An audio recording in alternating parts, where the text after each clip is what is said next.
Okay, start करते हैं economics. और इकोनॉमिक्स में हम लोगों ने लास्ट लेक्चर में जो है प्राइस और डिमांड के बारे में समझ लिया था कि प्राइस और डिमांड में क्या रिलेशन होता है, ये भी समझ लिया था।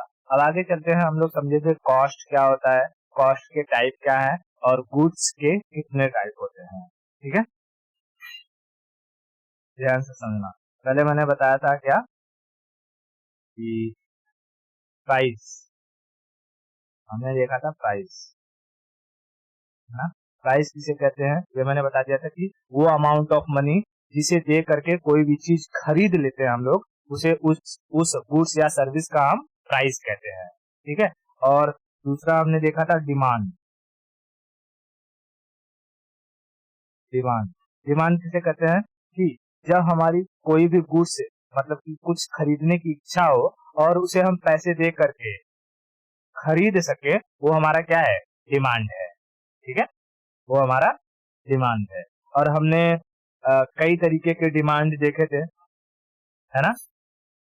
डिमांड को अफेक्ट करने वाले हमने ये फैक्टर्स भी देखे थे, कारक भी देखे थे कि कौन कौन से फैक्टर्स हैं जो डिमांड को अफेक्ट करते हैं। उसके बाद हमने टाइप ऑफ डिमांड देखा था कि जिसे हम लोग कहते हैं डिराइव डिमांड होता है, ठीक है, फिर ज्वाइंट डिमांड होता है, या फिर उसके बाद कॉम्पिटेटिव डिमांड होता है ना। तो मैं यहाँ लिखूं कि जैसे हमने देखा था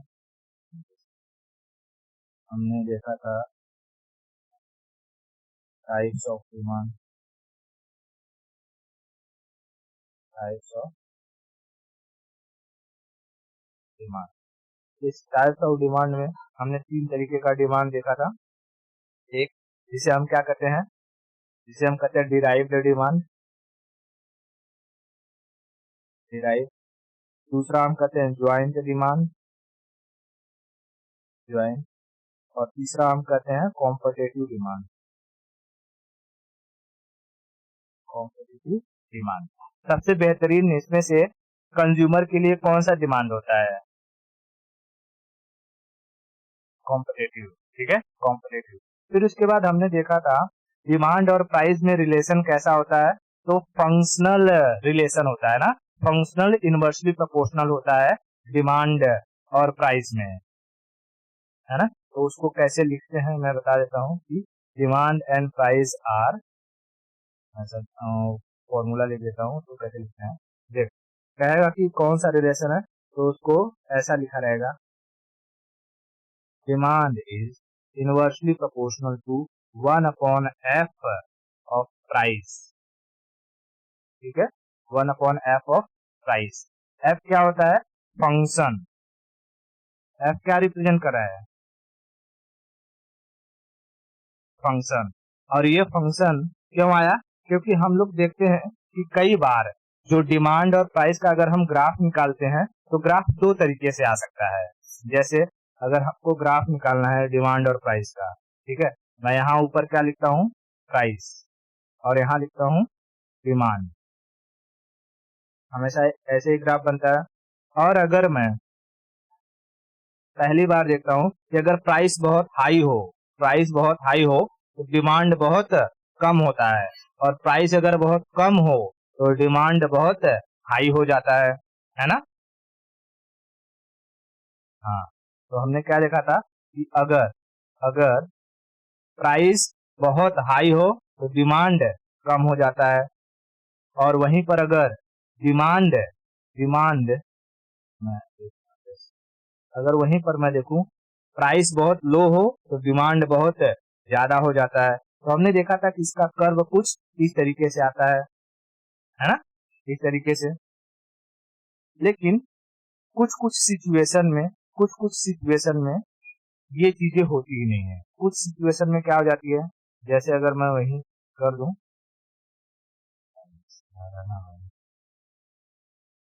जैसे यही मैं कर दूं, प्राइस है इधर, प्राइस, और यहाँ डिमांड है, डिमांड है।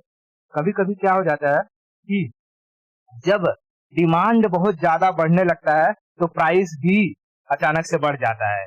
यानी अगर डिमांड ज्यादा है तो प्राइस भी अचानक से बढ़ जाता है, यानी ये यहाँ आ जाता है ऐसे। ठीक है, और अगर डिमांड कम हो गया तो प्राइस भी कम हो जाता है, यानी ये यहाँ आ गया। तो अगर हम इसको स्ट्रेट लाइन अगर मतलब मिक्स करते हैं, दोनों पॉइंट को मिलाते हैं, तो पॉइंट कैसे मिलता है, समझा जाता है। यानी कि हम ये कह नहीं सकते कि डिमांड और प्राइस का रिलेशन किसी एक ही तरीके का होगा क्या। जैसे कोई त्योहार पड़ गया, तो त्योहार के टाइम में जैसे दिवाली आ गई, दिवाली में मिठाइयों की मांग बहुत ज्यादा बढ़ जाती है। तो जब मिठाइयों की मांग यानी डिमांड बढ़ जाती है, तो मिठाइयों का प्राइस ऑटोमेटिक बढ़ जाता है। राखी के समय राखी के समय जो राखी होता है, रक्षाबंधन के समय जो राखी होता है, उसकी डिमांड बहुत ज्यादा बढ़ जाती है, इसके लिए उसका प्राइस भी बहुत ज्यादा बढ़ जाता है।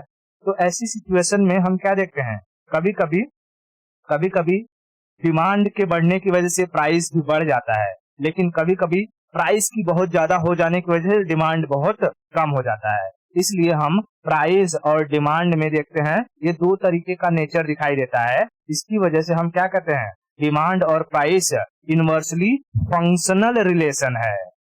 ठीक है, इनवर्सली कैसा रिलेशन है, फंक्शनल रिलेशन है। अगर सिर्फ इस वाले टाइप का होता तो हम कहते हैं कि प्राइस और डिमांड इनवर्सली रिलेशन है।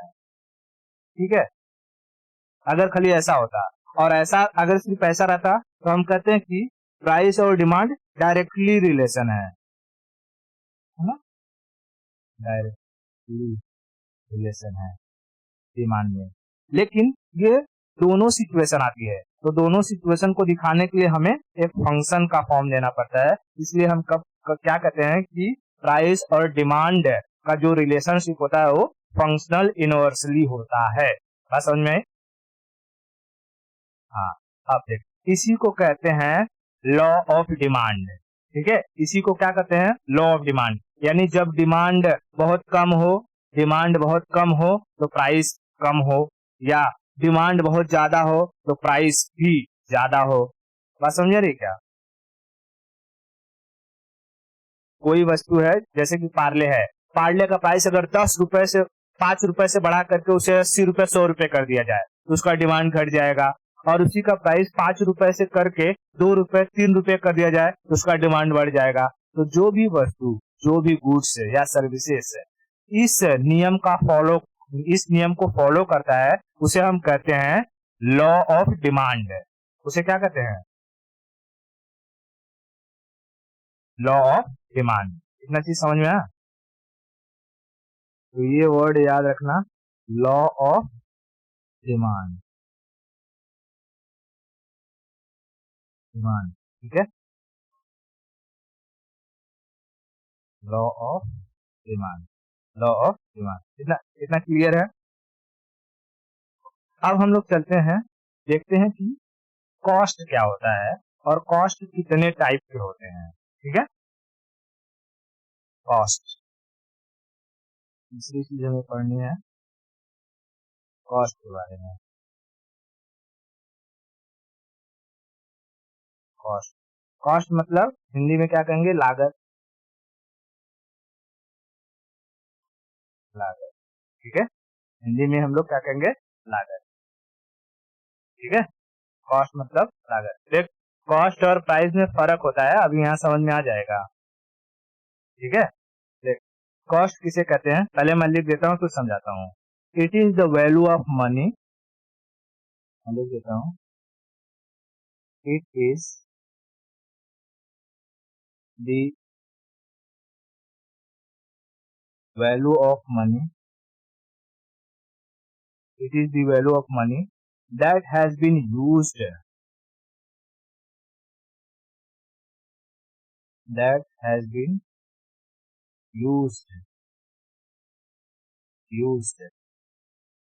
to produce something, to produce something मतलब गुड्स और सर्विसेज, कोई भी सामान या कोई सर्विस, उसे हम क्या कहते हैं, उसका कॉस्ट कहते हैं। ठीक है, यानी वो पैसा जिसे लगा करके तू किसी सामान को बना सकती है, उसे उसका कॉस्ट कहते हैं। जैसे पार्ले जी को बनाने की लागत कॉस्ट आती है 2 रुपए, लेकिन पार्ले जी बिकता है 5 रुपए में, तो बता इसका कॉस्ट कितना हुआ और प्राइस कितना हुआ।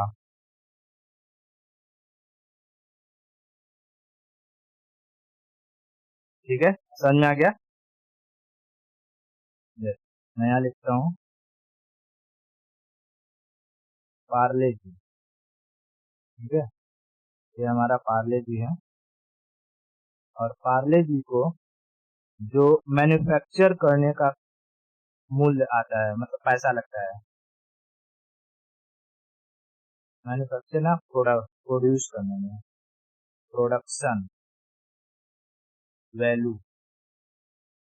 क्या कहलाएगी, कॉस्ट कहलाएगी। और इसको जो सेलिंग वैल्यू होगी,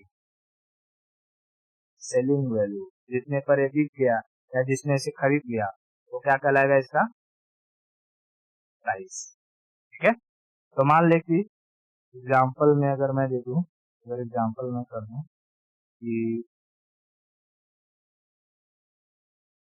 इसका प्रोडक्शन वैल्यू है 2 रुपया, तो सरकार ने इस पर टैक्स वैक्स जोड़ के इसका प्राइस कितना बना दिया, 5 रुपया। ठीक है, बात समझ में आ रही है क्या। ओके, तो कॉस्ट और प्राइस में फर्क समझ में आ रहा है। क्या होता है कॉस्ट,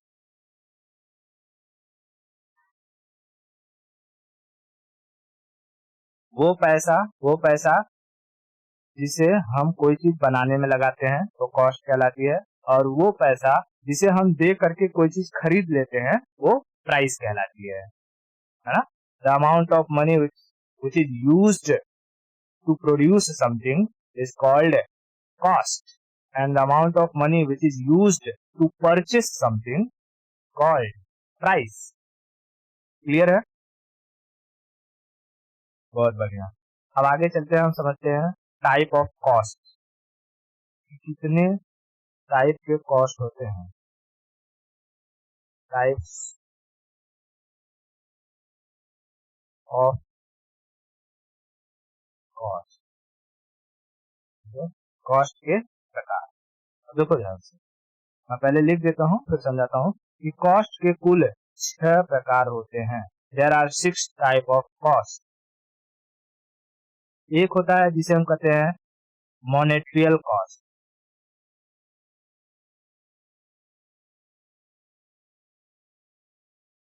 मॉनेटरियल कॉस्ट। दूसरा होता है जिसे कहते हैं रियल कॉस्ट,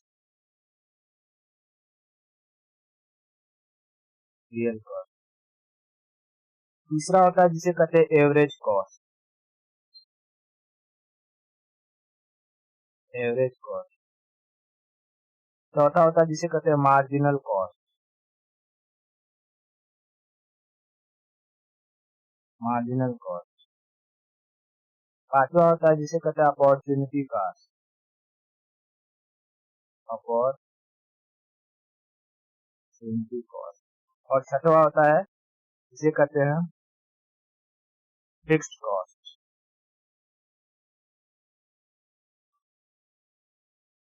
फिक्स्ड कॉस्ट। छठवा क्या कहते हैं, इसे कहते हैं फिक्स्ड कॉस्ट, फिक्स्ड कॉस्ट। और एक और होता है इसी में जिसे कहते हैं फ्लेक्सिबल कॉस्ट, सातवां।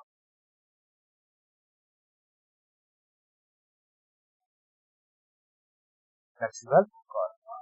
ठीक है, इतना 7 तरीके के कॉस्ट होते हैं। ठीक है, 7 तरीके के कॉस्ट होते हैं।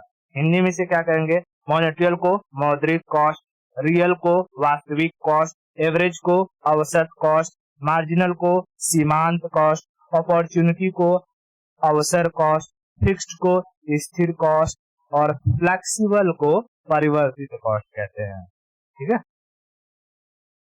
अब देखो मॉनेटरियल कॉस्ट किसे कहेंगे, मॉनेटरियल कॉस्ट यानी किसी चीज को बनाने में जो पैसा लग जाता है ना, वही पैसा क्या होता है, मतलब जितना पैसा लगा। जैसे कि तूने एक बिस्किट बनाया, एक पैकेट बिस्किट पार्ले जी, एक पैकेट पार्ले जी को बनाने में अगर 2 रुपए लगा तो क्या कहलाएगा, मॉनेटरियल कॉस्ट।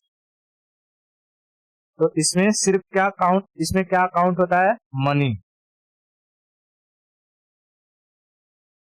मनी, ठीक है, मनी ओनली। लेकिन रियल कॉस्ट क्या होगा? अब तू जब पार्ले जी बना रही थी, यानी अगर हम बात करें कि जब कोई भी पार्ले जी बना रहा होता है कोई इंसान, तो उसमें उसका जो मेहनत लगता है वो अपनी मजदूरी लेता है ना? बनाने का मजदूरी लेता है, कोई वर्कर अपना सैलरी लेता है, तो किस चीज का? अपने मेहनत का। तो रियल कॉस्ट उसे ही कहते हैं जो उसमें तुम्हारे काम का पैसा मिलता है, तुम्हारे मजदूरी का पैसा मिलता है, उसे हम रियल कॉस्ट कहते हैं। इसमें क्या इंक्लूड होता है?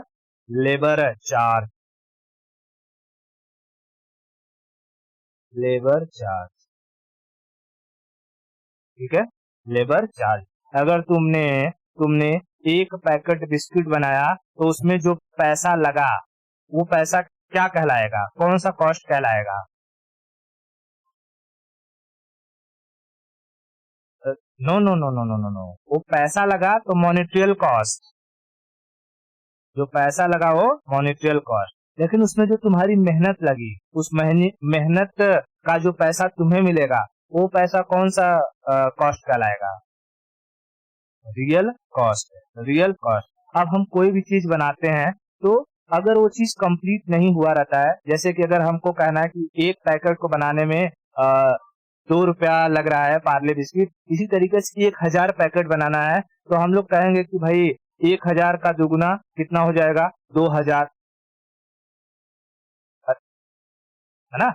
1,000 का दुगुना 2,000, तो 2,000 रुपया लगेगा। तो हम पूछते ना कि अच्छा बताइए लमसम कितना पैसा लग जाएगा? अगर हमको और कुछ उसमें टूट फूट हो गया या कोई चीज खराब हो गया तो लमसम हम पकड़ के चल लेते हैं कि 2,500 रुपया। तो जो एवरेज पैसा निकालते हैं ना, एक मोटा मोटी रकम निकालते हैं, उसे हम क्या कहते हैं? एवरेज कॉस्ट, ठीक है। कहते हैं ना कि अगर तुमको मकान बनवाना है तो मकान बनवाने में कितना पैसा लग जाएगा, तो मिस्त्री आता है, पूरा का पूरा नाप लेता है, बताता है कि इतने बाई इतने का दीवार है, इतना ईटा जाएगा, इतना सीमेंट जाएगा, एवरेज जो है 20 से 30 लाख कर लीजिए, ठीक है। अगर 4-5 कमरे का रूम बनवाना है तो 20 से 30 लाख, तो एक एवरेज बताता है ना, एस्टिमेट वैल्यू, है ना? तो उसे हम क्या कहते हैं? एवरेज कॉस्ट, एस्टिमेटेड वैल्यू जो होती है पैसे की,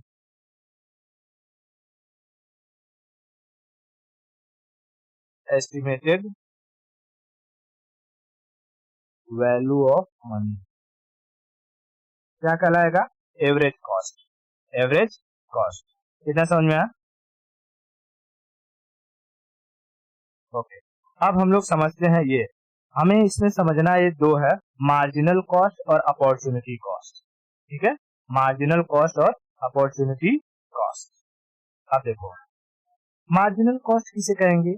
किसी भी सामान को प्रोड्यूस करने में कम से कम जो पैसा लगेगा उसे हम मार्जिनल कॉस्ट कहेंगे। यानी उस कॉस्ट के नीचे अगर कोई गया तो वो सामान प्रोड्यूस नहीं हो सकता है। जैसे जब मैंने कहा कि एक पैकेट बिस्किट बनाने में मुझे 2 रुपए लगेगा और तुमने कहा नहीं 1.5 1.5 रुपए में बनाओ, तो क्या ये पॉसिबल है?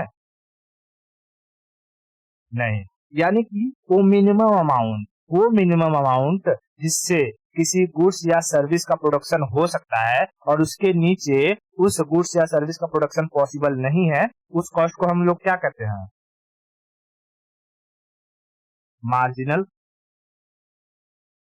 वो मिनिमम वैल्यू, वो मिनिमम अमाउंट ऑफ वैल्यू, वो मिनिमम अमाउंट जिससे किसी भी गुड्स या सर्विस का प्रोडक्शन पॉसिबल है, उसके नीचे अगर हम गए तो किसी भी गुड्स या सर्विस का प्रोडक्शन पॉसिबल नहीं होता, उसे हम कौन सा कॉस्ट कहेंगे?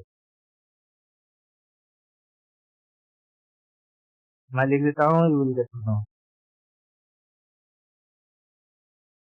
मिनिमम,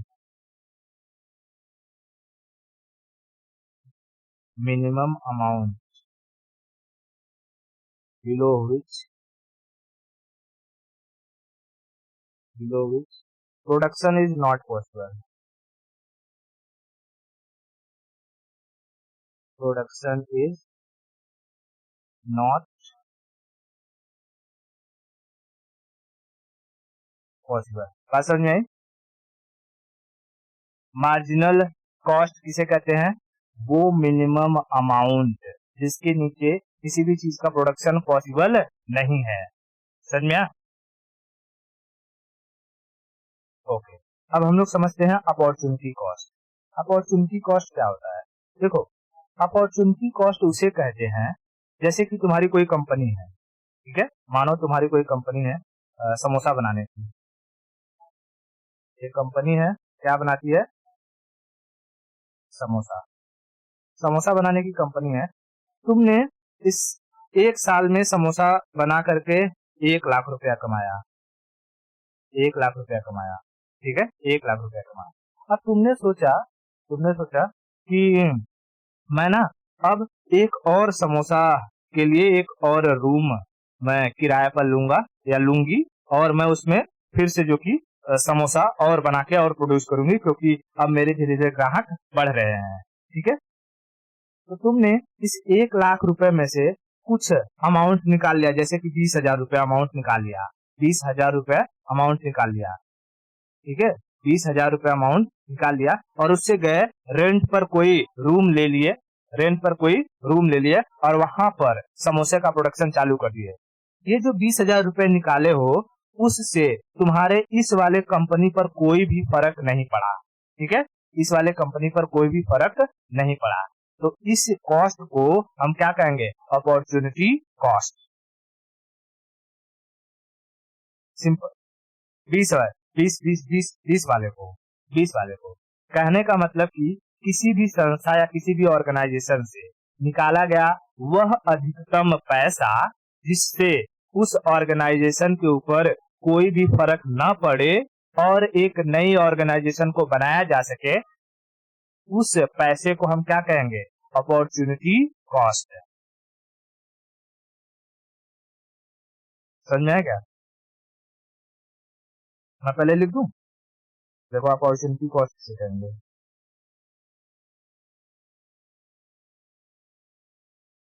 अपॉर्चुनिटी कॉस्ट, ध्यान से समझो।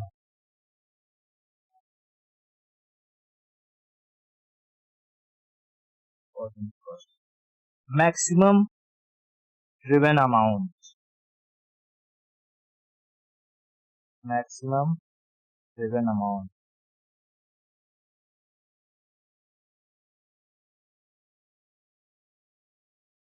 Driven amount from a running company, from a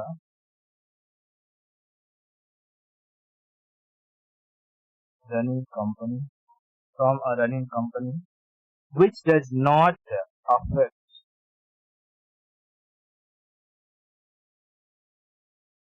which does not affect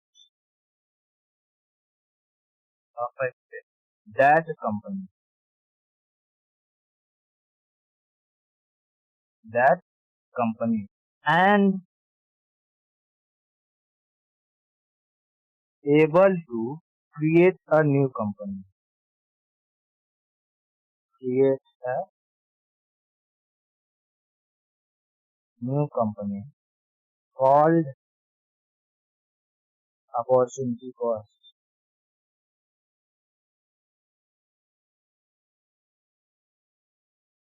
मैं एग्जांपल दे रहा हूँ, डेफिनेशन मतलब इस ऐसे ही कहते हैं इसको, अपॉर्चुनिटी कॉस्ट किसे कहेंगे। ठीक है, अगर तुझे अपॉर्चुनिटी कॉस्ट किसी को समझाना रहेगा, then how will you going to be understood that person what is the opportunity cost? how will how will you explain about the opportunity cost?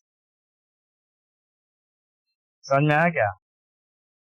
जैसे फिर से मैं बता देता हूँ, यहाँ पे ये है कंपनी समोसा बनाने की। ठीक है,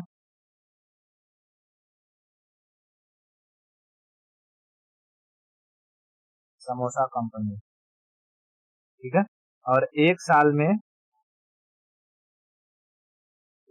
में 10 लाख रुपया कमाया। इसमें से 7 लाख रुपए 7 लाख रुपए निकाल करके तुमने दूसरी कंपनी स्टेब्लिश की, दूसरी समोसा की कंपनी स्टेब्लिश की, समोसा कंपनी स्टेब्लिश। इसलिए इसमें ये जो 7 लाख रुपए रहेगा, ये 7 लाख रुपए क्या कहलाएगा?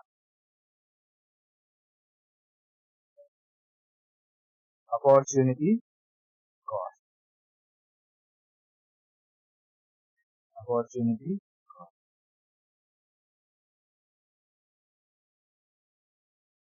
Opportunity cost. समझ में आ गया? कोई दिक्कत? आगे बढ़े? ओके, बहुत बढ़िया। आगे चलते हैं और समझते हैं हम लोग फिक्स्ड कॉस्ट किसे कहते हैं। ठीक है, और फिक्स्ड कॉस्ट है यही समझा देता हूँ। फिक्स्ड कॉस्ट किसे कहेंगे? जिसमें कोई भी चेंज नहीं हो। ठीक है, जैसे हम लोग जाते हैं ना रोड पर, तो 250 में शर्ट ले लो, 250 में लहंगा ले लो, 250 में ज्वेलरी ले लो, तो फिक्स रहता है ना। कहते हैं ना भाई इसमें कुछ कमी होगी क्या? तो कहता है नहीं, नॉट निगोशिएबल। तो जिसमें कोई भी कमी ना हो उसे हम क्या कहेंगे? Fixed cost. ठीक है, यानी कि अगर कोई चीज प्रोड्यूस करना है, कोई चीज प्रोड्यूस करना है तो उसमें कह दिया जाएगा भाई इसमें 200 रुपए लगेगा तो लगेगा, कोई भी निगोशिएबल नहीं है, न तो 200 से नीचे और न तो 200 से ऊपर। ठीक है, नॉट निगोशिएबल वैल्यू क्या कहलाएगी? Fixed cost, fixed cost. और वहीं अगर फ्लेक्सिबल की बात करें तो निगोशिएबल होगा। जैसे कहीं हम जीन्स लेने गए, उसने कहा कि 700 का जीन्स है, तो मम्मी ने कहा 250 में दो तो ठीक है। ठीक है, 250 में दिए तो ठीक है, तो 250 में मिल जाता है, तो उसे क्या कहते हैं? Flexible cost, negotiable value, negotiable value. ठीक है, निगोशिएबल वैल्यू। इतना चीज क्लियर हुआ। तो कॉस्ट कितने टाइप के? 7। कौन कौन से?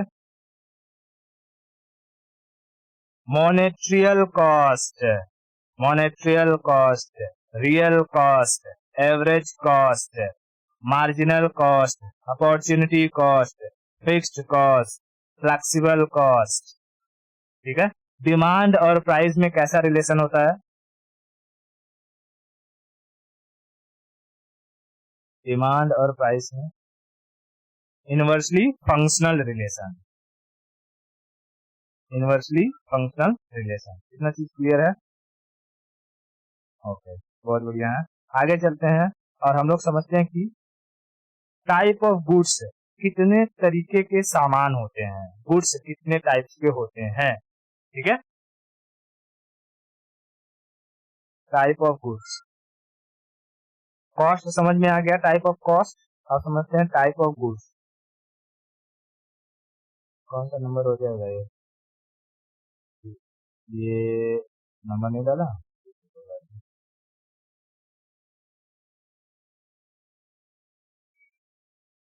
टाइप्स ऑफ गुड्स, गुड्स मतलब सामान, है ना, सामान या वस्तु। समझो ध्यान से बात। पहले मैं लिख देता हूँ फिर समझाता हूँ। कुल 6 टाइप के गुड्स होते हैं, 6 टाइप के गुड्स होते हैं, 6 टाइप ऑफ गुड्स। एक होता है जिसे कहते हैं कॉम्प्लीमेंट्री गुड्स,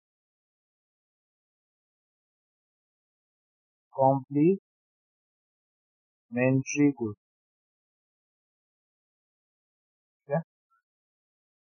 दूसरा होता है जिसे कहते हैं सब्स्टिट्यूट गुड्स, सब्स्टिट्यूट गुड्स। ठीक है, तीसरा होता है जिसे कहते हैं कंपलसरी गुड्स,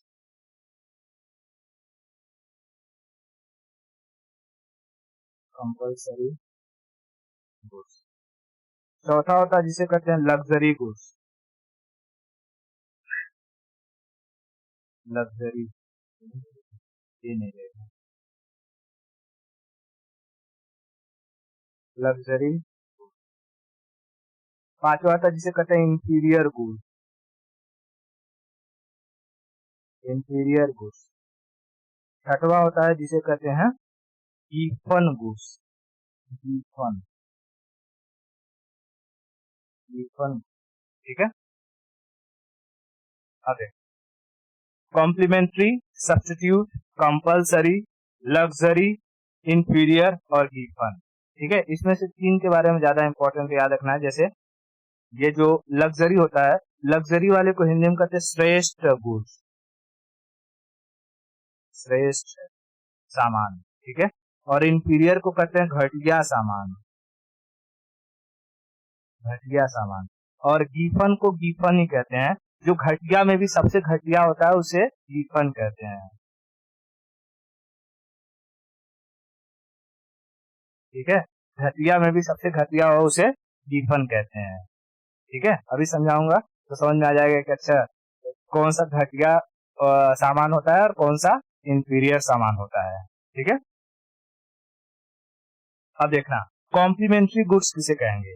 कॉम्प्लीमेंट्री गुड्स मतलब कि अगर कोई सामान लिया तो उसके साथ हमें वो दूसरा सामान लेंगे तभी उसका काम चल सकता है, ठीक है, जो एक दूसरे के लिए हो, कॉम्प्लीमेंट्री। जैसे अगर मैं मोबाइल लूं, ठीक है, तो मोबाइल में अगर सिम कार्ड ना हो तो मोबाइल का कोई काम है? मोबाइल किस लिए लेते हैं लोग?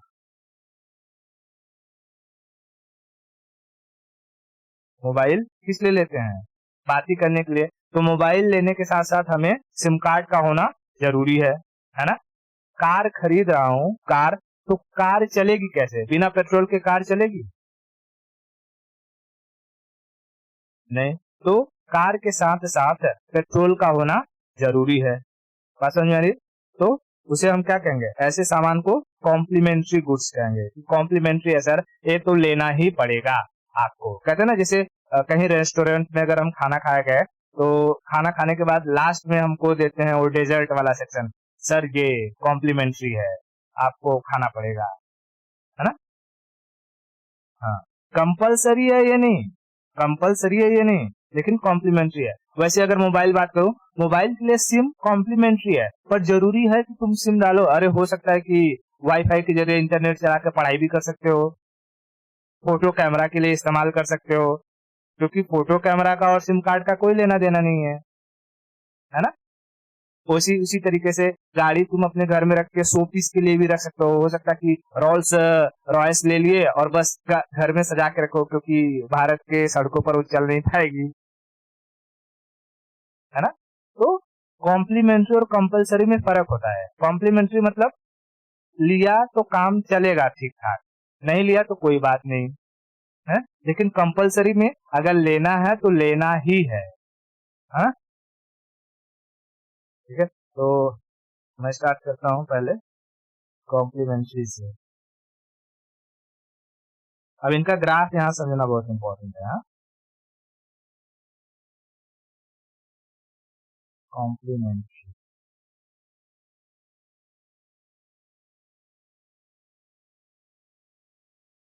गुड्स, ठीक है, कॉम्प्लीमेंट्री गुड्स, ठीक है।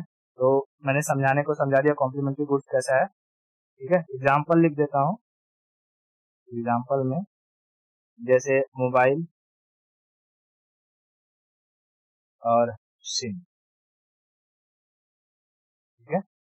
दूसरा में मैं लिख दूं कार और पेट्रोल या डीजल, जो भी रहे, ठीक है।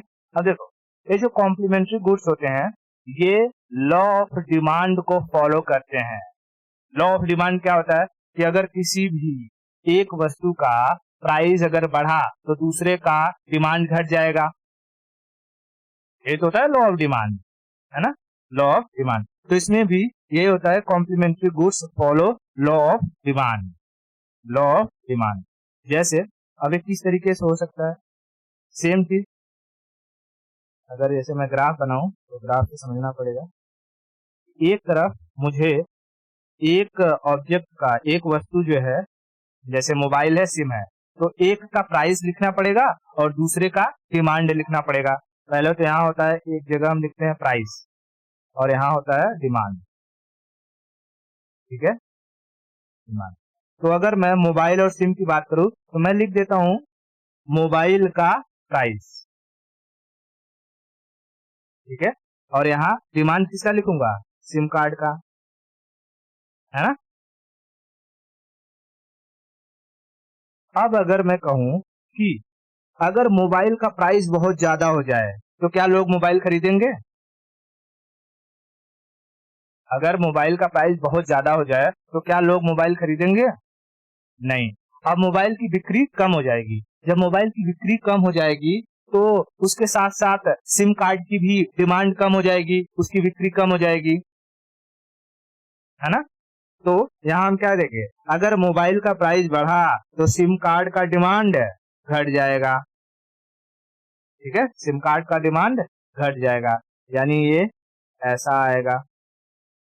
ठीक है, और फिर वहीं पर अगर मैं कहूं कि वहीं पर अगर मोबाइल का प्राइस मैं बहुत नीचे कर दूं, मोबाइल का प्राइस जो मोबाइल 10,000 में बिक रहा है उसे मैं 2,000 3,000 कर दूं, तो लोग फटाफट मोबाइल खरीद लेंगे कि नहीं खरीद लेंगे? और जैसे ही मोबाइल खरीदेंगे उसके साथ साथ लोग सिम कार्ड भी डिमांड करने लगेंगे, तो सिम कार्ड का डिमांड क्या हो जाएगा, बढ़ जाएगा। सिम कार्ड का डिमांड बढ़ जाएगा। यानी अगर मैं इसमें करूं तो ये इस तरीके से है। अगर मैं एंड पॉइंट्स को अगर मिलाऊं तो मुझे किस तरीके का ग्राफ आ रहा है, जैसा हमने प्राइस और डिमांड में पढ़ा था, जैसा हमने प्राइस और डिमांड का ग्राफ देखा था। ये ग्राफ, इस ग्राफ को हम क्या कहते हैं, नेगेटिव ग्राफ, क्योंकि ये हमेशा क्या दिखा रहा है, नेगेटिव की तरफ जाता हुआ दिखाई दे रहा है ना, बढ़ते से घटता दिखाई दे रहा है। तो ऐसे ग्राफ को हम क्या कहेंगे, नेगेटिव ग्राफ। ठीक है, नेगेटिव ग्राफ। बात समझ रहे हैं? इतना क्लियर है? ठीक है, तो क्या कॉम्प्लीमेंट्री जो गुड्स होते हैं, कॉम्प्लीमेंट्री गुड्स होते हैं, वो लॉ ऑफ गुड्स को फॉलो, लॉ ऑफ डिमांड को फॉलो करते हैं कि नहीं करते हैं? करते हैं। ठीक है, तो मैं यहाँ लिख दूं, इट फॉलोज,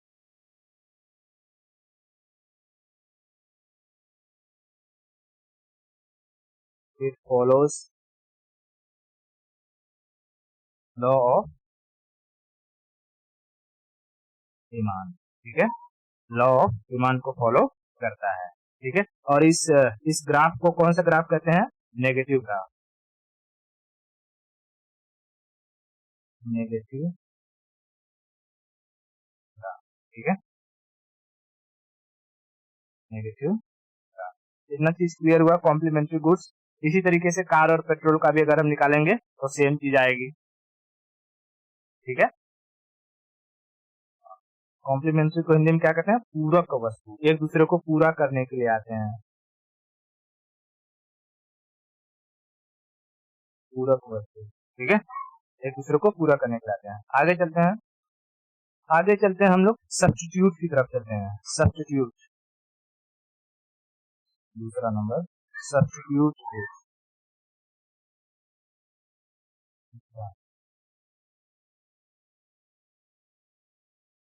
सब्स्टिट्यूट गुड्स,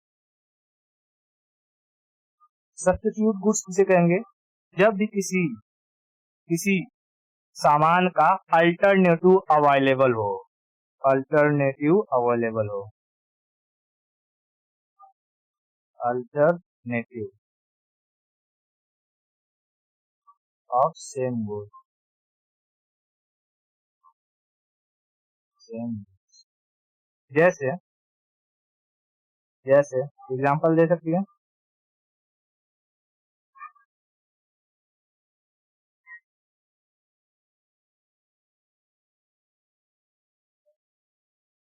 हाँ, तो मैं एक्सप्लेनेशन नहीं पूछ रहा हूँ, एग्जांपल।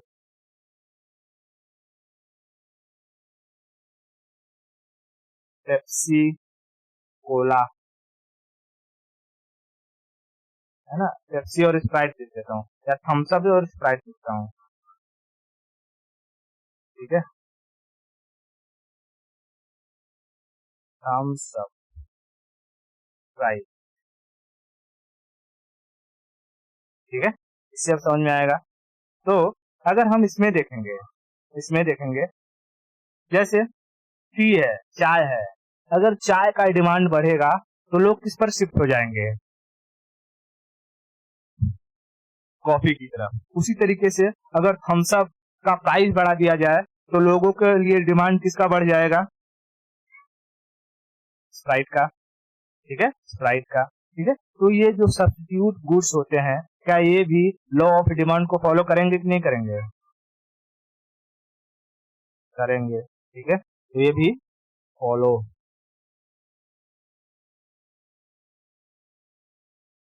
लॉ ऑफ डिमांड है ना। ग्राफ के जरिए एक बार समझा भी देता हूँ। तो सिंपल चीज मैं लिख रहा हूँ कि एक तरफ ये ग्राफ हमसे याद रखना, किसका किसका ग्राफ बनता है, इधर रहता है प्राइस और एक तरफ नीचे रहेगा डिमांड। डिमांड मैं यहाँ गुड्स नहीं दे, यहाँ प्राइस प्राइस लेता हूँ, मान लो मैं चाय का या थम्स अप का प्राइस लेता हूँ, थम्स अप, और डिमांड लेता हूँ स्प्राइट का, स्प्राइट। ठीक है, स्प्राइट। अगर मैंने कहा कि थम्स अप का प्राइस जो 10 रुपए का बॉटल मिलता था, अब वो बॉटल 20 रुपए का मिलने लगा, थम्स अप का प्राइस अगर बढ़ गया तो लोग किसका डिमांड कर देंगे? स्प्राइट का। यानी थम्स अप का प्राइस बढ़ने की वजह से स्प्राइट का डिमांड बढ़ गया, है ना। स्प्राइट का डिमांड बढ़ गया, लोग किस पर शिफ्ट हो गए? स्प्राइट पर। और वही वही अगर मैं कहूँ थम्स अप का प्राइस घटा दूं, थम्स अप का प्राइस घटा दूं, तो थम्स अप के प्राइस घटने के साथ ही थम्स अप का डिमांड बढ़ जाएगा और स्प्राइट का डिमांड भी घट जाएगा, है ना। तो इसमें हम क्या देख रहे हैं? इसमें डायरेक्ट रिलेशन है। ठीक है, तो डायरेक्ट रिलेशन हो या इनवर्स रिलेशन हो, दोनों ही तो है लॉ ऑफ डिमांड के,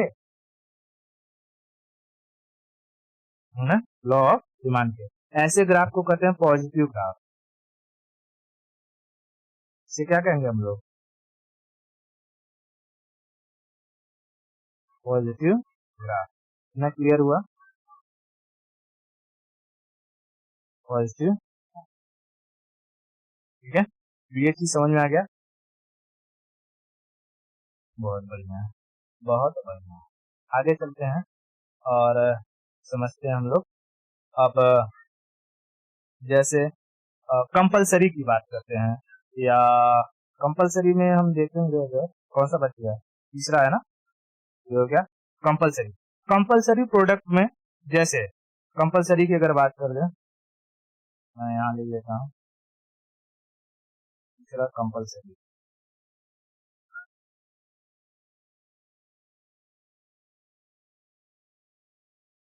कंपलसरी यानी ये जरूरी है।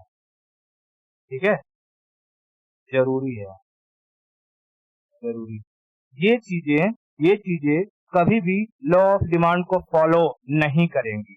जैसे दवाई, दवाई हमारे लिए जरूरी है। क्या दवाई का प्राइस अगर बहुत ज्यादा बढ़ जाएगा और डॉक्टर ने तुम्हें प्रिस्क्राइब कर दिया वो दवाई, तो तुम वहां पर जाओगी और मेडिकल पे कहोगी डॉक्टर ने एक पत्ता दवा लिखा है, मुझे एक ही टेबलेट दो? नहीं। यानी अगर प्राइस बढ़ता भी है तो भी दवा के डिमांड में कोई कमी नहीं आने वाली है। ठीक है, या प्राइस बहुत कम हो जाए, जैसे कोई पत्ता है वो पत्ता 2 रुपए का मिलता है 10 गोली, और डॉक्टर ने लिखा है 5 गोली, तो तुम क्या मेडिकल पर जाओगी और बोलोगी कि मुझे 2 रुपए का एक काम करो, एक पत्ता मिलता है पूरा पत्ता दे दो, मैं 10 गोली खा लूंगी क्योंकि इसका प्राइस कम है? ऐसा है? नहीं। मतलब कि कंपलसरी वाली जो चीजें हैं, जैसे नमक है, नमक हो गया, दवाइयां हो गई, ठीक है, ये सब क्या है? कंपलसरी गुड्स हैं। इन इनके ऊपर का अगर प्राइस बढ़े या घटे, इनके डिमांड पर कोई भी फर्क नहीं पड़ता है। ठीक है, तो एग्जाम्पल की अगर बात करूं, एग्जाम्पल में मेडिसिन, मेडिसिन। दूसरा शॉल, सॉल्ट। ठीक है, तो क्या ये लोग लॉ ऑफ डिमांड को फॉलो करेंगे? It does not follow the law of demand.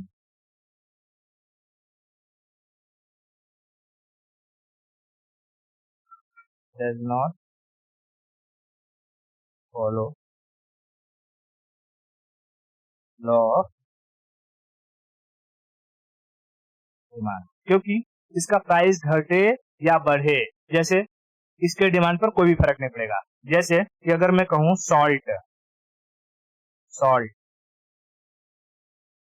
Tata नमक जो मिलता है वो अगर 20 रुपए का एक पैकेट मिलता है, ठीक है, 1 किलो 20 रुपए का मिलता है, अगर ये घट के इसका प्राइस 10 रुपए हो जाए, मतलब पहले 20 रुपए का मिलता है तो 20 रुपए का मिलता है, तो भी इसमें से हम लोग सिर्फ 1 टीस्पून डालते हैं।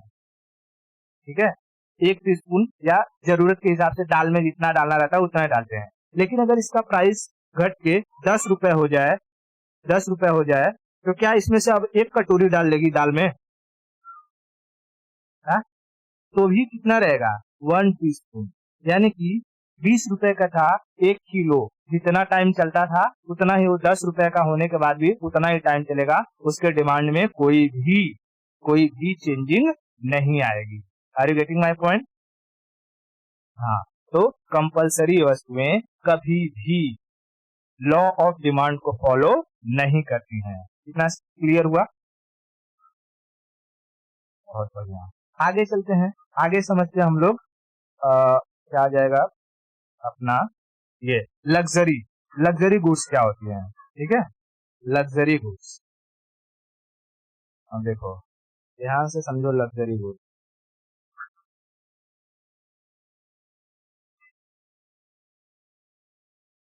लग्जरी गुड्स, ठीक है, अब देखो लग्जरी गुड्स, इंफीरियर गुड्स,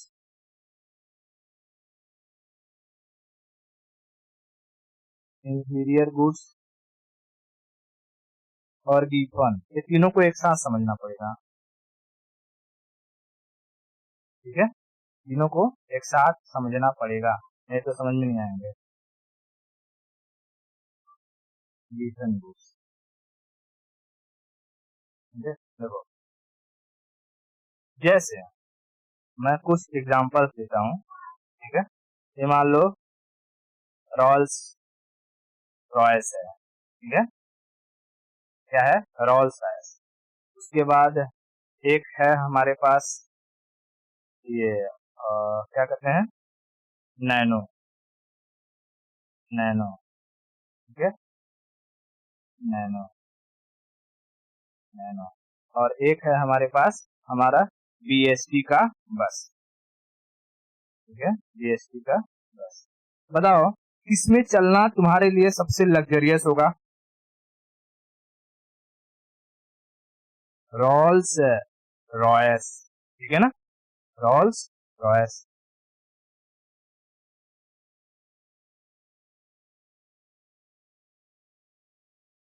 ठीक है, रॉल्स रॉयस, इसमें चलना सबसे लग्जरियस है। और इंफीरियर यानी कोई इंसान रॉल्स रॉयस में चलता है, उसको अगर नैनो दिया जाए तो उसके लिए कैसा हो गया? घटिया होगा, वो उसके लिए घटिया ही होगा ना, इंफीरियर गुड्स हो गया।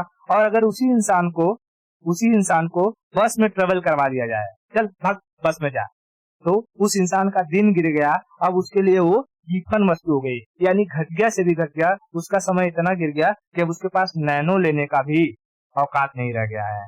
यानी अब वो किस पर ट्रेवल कर रहा है? इस बेस्ट वाले बस, मतलब ये ट्रांसपोर्टेशन में ट्रेवल कर रहा है, उसे हम क्या कहेंगे? Giffen goods. तो गिफन गुड्स हमारी हमारी जो इनकम वगैरह होती है, या हमारे जो बोलते हैं ना कि तुम्हारे पास औकात, जिसको नॉर्मल भाषा में कहते हैं कि तुम्हारी ये हैसियत नहीं है, ठीक है, उस पर डिपेंड करता है किसी भी चीज का।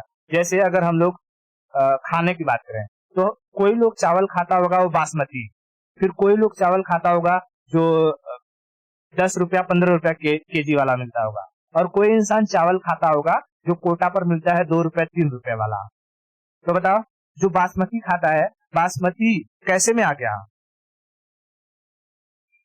लग्जरी गुड में, लग्जरी लग्जरी गुड में। और ₹10 ₹15 केजी वाला जो चावल है वो किसमें आ जाएगा? इंफीरियर में। और वहीं अगर मैं बात करूं कि ये कोटा पर जो चावल मिलता है, जो हमारा कार्ड पर मिलता है, below poverty level BPL card पे मिलता है, राशन राशन राशन पर का चावल इंफीरियर गिफेन गुड्स हो गया, गिफेन गुड्स हो गया। बात समझ में आई? हाँ, तो अब याद रखना, जैसे जैसे जैसे ये कंपलसरी जो गुड्स थे वो लॉ ऑफ डिमांड को फॉलो नहीं करती थी, वैसे ही ये गिवन गुड्स भी लॉ ऑफ डिमांड को फॉलो नहीं करती हैं। ठीक है, गिवन वस्तुएं भी लॉ ऑफ डिमांड को फॉलो नहीं करती हैं। Does not follow law of demand. कैसे? जैसे कोई गरीब आदमी है, वो बेचारा जो है आ, सब सिर्फ बस पे ही ट्रेवल करता है। अब बस का भाड़ा ₹2 से बढ़ के ₹10 हो जाए तो क्या वो पैदल ट्रेवल करना शुरू कर देगा? अब भी तो जाएगा किसमें? बस में ही जाएगा ना। हाँ, अब भी तो जाएगा, बस में ही जाएगा। बात समझा नहीं क्या? तो ऐसे given goods law of demand को फॉलो नहीं करती हैं। अब मैं कपड़े का एग्जांपल ले रहा हूँ और बताना कि इसमें से कौन सा कपड़ा कहाँ पर मैं पुट करूंगा। जैसे मैं यही दिखा रहा हूँ, तू बताना, ये 1 नंबर, ये 2 नंबर, ये 3 नंबर।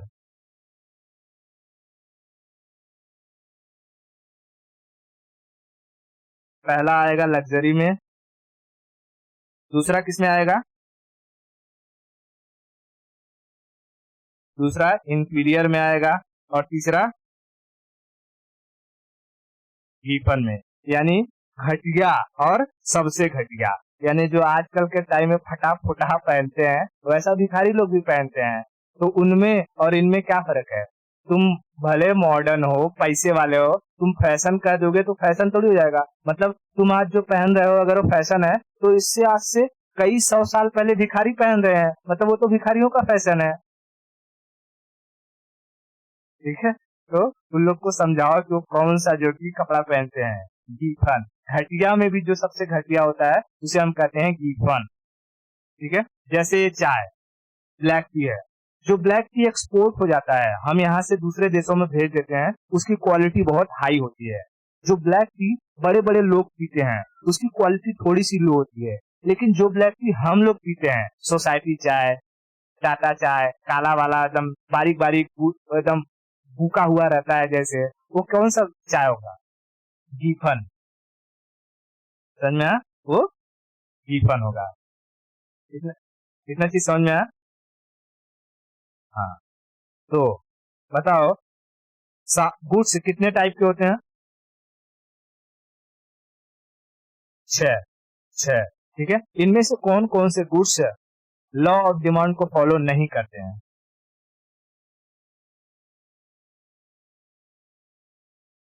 एक कंपलसरी गुड्स और एक गिवन गुड्स है। ठीक है, कंपलसरी गुड्स और गिवन गुड्स। ठीक है, गिवन और कंपलसरी। अच्छा, एक बार पूछा था कि क्या सारे के सारे इंफीरियर गुड्स गिवन है, सारे गिवन इंफीरियर है, या इंफीरियर सिर्फ गिवन है, या सिर्फ गिवन इंफीरियर है? ठीक है, समझ में आया मैंने क्या बोला? अब देखो, हाँ, ये है इंफीरियर और उसी के अंदर आता है गिवन। यानी इंफीरियर मतलब घटिया। ठीक है, इंफीरियर मतलब घटिया, और गिवन मतलब महाघटिया। गिवन यानी क्या सारे के सारे इंफीरियर गिवन है? नहीं है बेवकूफ, सारा इंफीरियर गिवन थोड़ी है, लेकिन सारा गिवन इंफीरियर है। ठीक है, तो इस चीज को याद रखना, ऑल इंफीरियर और not given, all inferior are not given, not given, but all given are inferior. Inferior. इतना चीज क्लियर हुआ? ओके, टाइप ऑफ गुड्स समझ में आ गए? ठीक है, इसी के साथ हमारा ये वाला लेक्चर समाप्त होता है। आगे की स्टोरी हम लोग नेक्स्ट लेक्चर में देखेंगे। ठीक है।